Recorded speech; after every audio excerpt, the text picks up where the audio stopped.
స్వీకరిస్తారు అనుకుంటున్నారు? అంటే సడన్ గా చేంజ్ అయ్యే అవకాశం ఉందా ఒకటేసారి అన్ని లేదండి. తగ్గియాలని? చేంజ్ అనేది ఆల్రెడీ మనకి కొంచెం కొంచెం కనిపించిందండి. ఈ మధ్య కాలంలో కొన్నవాళ్ళు ప్రతి ఒక్కరు ఈవీ టూ వీలర్స్ కొంటూ ఉన్నారండి. అది మనం ఆల్రెడీ గమనిస్తున్నాము. టూ వీలర్స్ ఏదైనా కొంటూ ఉన్నారు అంటే అందరూ కూడా ఎలక్ట్రిక్ వెహికల్స్ టూ వీలర్స్ కొంటున్నారు. అలానే ఫోర్ వీలర్స్ కొంటూ ఉన్న ఒకటి పెట్రోల్ కార్ ఉంది అంటే ఇంకోటి ఖచ్చితంగా ఈవీ కార్ అనేది యాడ్ చేసుకుంటూ ఉన్నారు.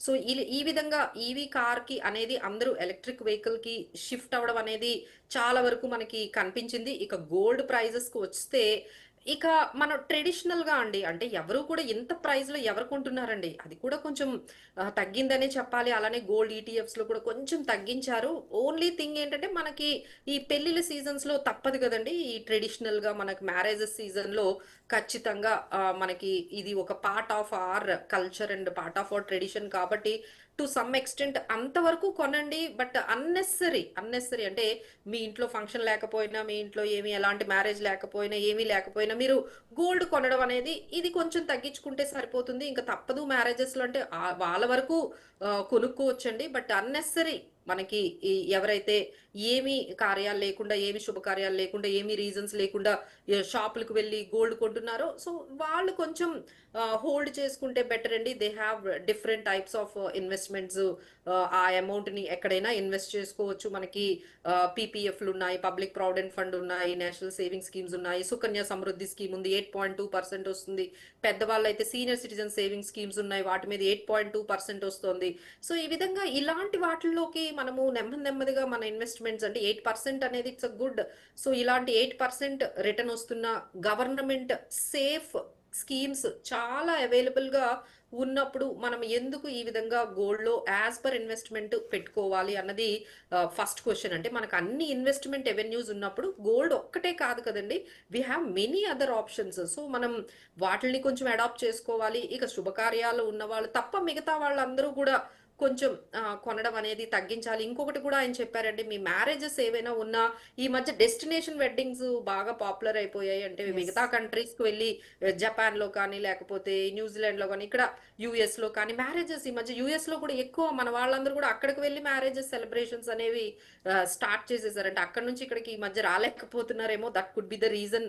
మన వాళ్ళే అక్కడికి వెళ్లి యూఎస్‌లో మ్యారేజెస్ అనేవి జరుగుతూ ఉన్నాయి. అవి కూడా తగ్గించుకోండి. మన ఇండియాలోనే మీరు ఎక్కడ కావాలన్నా లోకల్‌గా మీరు టూరిజంని డెవలప్ చేసుకోండి. లోకల్‌గా మీరు సెలబ్రేషన్స్ చేసుకోండి.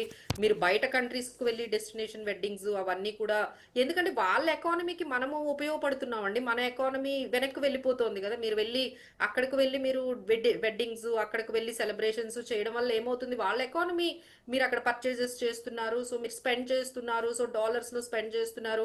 లేకపోతే అదర్ కరెన్సీస్‌లో స్పెండ్ చేస్తున్నారు. సో, దానివల్ల వాళ్ళ ఎకానమీ డెవలప్ అవుతుంది. ఈ మధ్య బాగా చూస్తున్నాము. సో, ప్రతి ఒక్కరు గూడా అబ్రాడ్ ట్రావెల్ అనేది చాలా కామన్ అయిపోయిందండి. ఇప్పుడు లోకల్‌గా ఎవరు ఎక్కడికి వెళ్ళట్లేదు. వెకేషన్ అంటే సింగపూర్, బాలి, థాయిలాండ్ ఇలా వేరే కంట్రీస్‌కే మనకి యూఎస్, యూరోప్, ఇప్పుడు ఈ మధ్య మిడిల్ ఈస్ట్ వల్ల దుబాయ్‌కి వెళ్ళట్లేదు గానీ, but otherwise Dubai used to be the biggest like tourism spot లాగా వెళ్తూ ఉండేవాళ్ళు. సో, ఇవన్నీ కూడా కొంచెం ఒక 1 ఇయర్ వరకు తగ్గించుకోమని ఆయన అర్జ్ చేశారు. But this is only for us అండి. దీనికొక మీనింగ్ ఉంది. దాన్నందరూ కూడా మనం ఎక్స్‌ప్లెయిన్ చేయడానికి ట్రై చేశాము. ఇవన్నీ చేయకపోతే నెక్స్ట్ ఏమవుతుంది? మన ఎకానమీ తగ్గుతుంది, ఇన్‌ఫ్లేషన్ పెరుగుతుంది, పెట్రోల్ ప్రైసు, మనకి డీజిల్ ప్రైజెస్, గ్యాస్ ప్రైజెస్ ఇవన్నీ కూడా పెరిగే అవకాశాలుంటాయి గదండీ! ఇవన్నీ కన్నా ఇలా మనం కంట్రోల్ చేసుకుంటే బెటర్‌గా ఉంటుంది.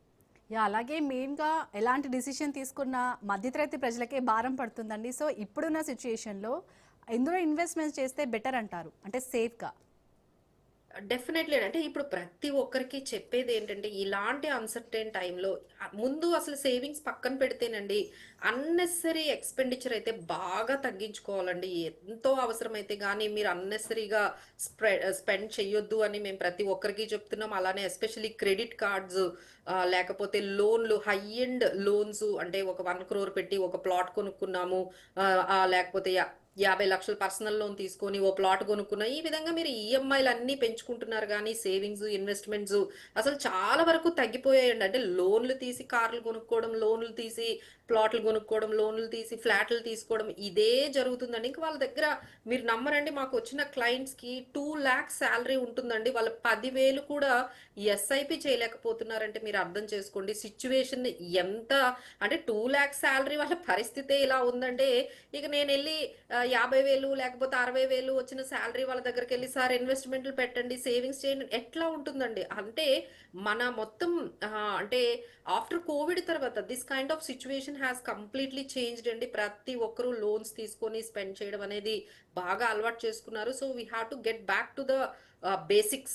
మన పెద్దవాళ్ళు నేర్పించినట్లుగా మనకి ఎంత ఇన్కమ్ వచ్చినా అందులో ఒక 20-30% మాత్రమే సేవ్ చేయాలి. So we have to live in our means. మనకి మిగతా కంట్రీస్ తో కంపేర్ చేసుకుంటేనండి ఇన్ఫ్లేషన్ చాలా తక్కువే, ఇంకా అంత ఎక్కువ మనకి ఇన్ఫ్లేషన్ లేదు. మనకి తగ్గట్టుగా అంత మన లైఫ్ స్టైల్ ని మనకి ఎంతవరకు వీలైతే మన ఇన్కమ్ బట్టి పెట్టుకోవాలి. కానీ మీ దగ్గర ₹1,00,000 శాలరీ వస్తుందంటే 40,000 రెంట్కే పెడుతున్నారు.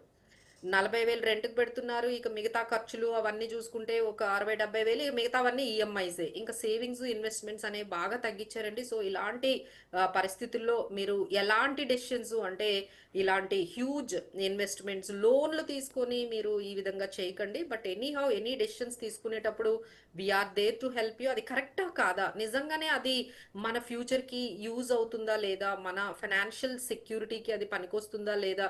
అంటే 1-2 మంత్స్ శాలరీ రాకపోతే అసలు కంటిన్యూ అంటే అప్పు లేకుండా కంటిన్యూ చేయలేనంత మంది ఒక 70% ఉన్నారండి. అంటే ఒక 1 మంత్ శాలరీ రాకపోతే అప్పు లేకుండా వాళ్ళు కంటిన్యూ చేయలేకపోతున్నారు అంటే అసలు వాళ్ళ సేవింగ్స్ అకౌంట్లో ఏమున్నాయని మనం ఈజీగా చెప్పొచ్చు. So they are not maintaining any contingency and emergency fund, ఇవన్నీ లేవు. ఇక ఇన్వెస్ట్మెంట్స్ అంటారా, ఇక వాళ్ళు పెట్టే ఇన్వెస్ట్మెంట్స్ ఎందులోని కూడా అంటే పర్ఫెక్ట్ గా అంటే కంటిన్యూటీ ఏమి ఒక స్ట్రాటజీ కానీ ఒక పర్టికులర్ అంటే మనకి ఏది యూజ్ అవుతుంది దాన్ని మనం ఆ స్ట్రాటజీని మనం గమనించుకొని పెట్టట్లేదండి. సో ఎవరో ఏదో చెప్తున్నారని ఈ మధ్య చూస్తున్నాం కదా, మైక్రో ఫైనాన్స్ లో ఎవరు ఎక్కువ ఇంట్రెస్ట్ ఇస్తున్నారు అక్కడ పెట్టడము, లేకపోతే ట్రేడింగ్లు చేయడము. ఇన్వెస్ట్మెంట్స్ అంటే ఈ విధంగా జరుగుతూ ఉన్నాయి. But what we do like అందరికీ చెప్పేది ఏంటంటే యూ హ్యావ్ టు కట్. అంటే మనం ఒక అసెట్ అలికేషన్ లాగా మెయింటైన్ చేసుకుంటూ ఒక కంటింజెన్సీ ఫండ్ లిక్విడిటీ ఒక 3-4 లక్షలు మీ సేవింగ్స్ అకౌంట్ లో ఎప్పుడూ మెయింటైన్ చేసుకోండి. కొంత డెట్ లో కూడా అంటే ఇప్పుడు మేము చెప్పిన కొన్ని డెట్ ఇన్స్ట్రుమెంట్స్ ఉన్నాయి, అంటే మార్కెట్ తో సంబంధం లేనిది.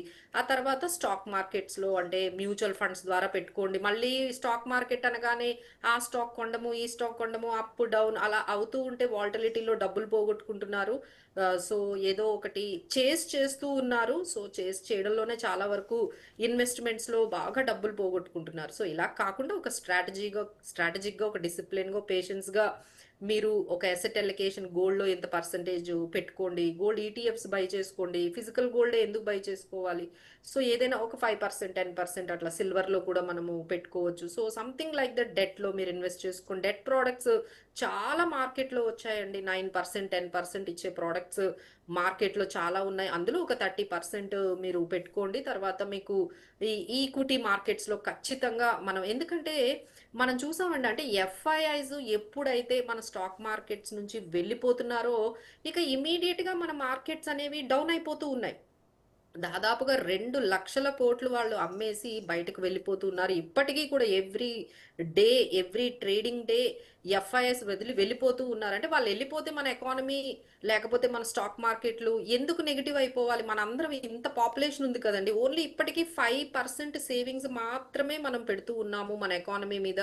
సో ఇదే ఇంకొంచెం ప్రతి ఒక్కరూ ఒక 10,000 20,000 ఈ విధంగా ఎస్ఐపిస్ ద్వారా మనం మ్యూచువల్ ఫండ్స్ లో అలా పెడుతూ ఉంటే సో ఎఫ్ఐఐస్ తో సంబంధం లేకుండా మన ఎకానమీ ఓకే. మన స్టాక్ మార్కెట్ ని మనమే స్ట్రాంగ్ గా రెసిలియంట్ గా తయారు చేసుకోవచ్చు. రైట్, థ్యాంక్ యూ అండి మాధవిరెడ్డి గారు పార్టిసిపేట్ చేసినందుకు. రైట్. సో చూసారు కదండి, ఇది వాళ్ళ స్పెషల్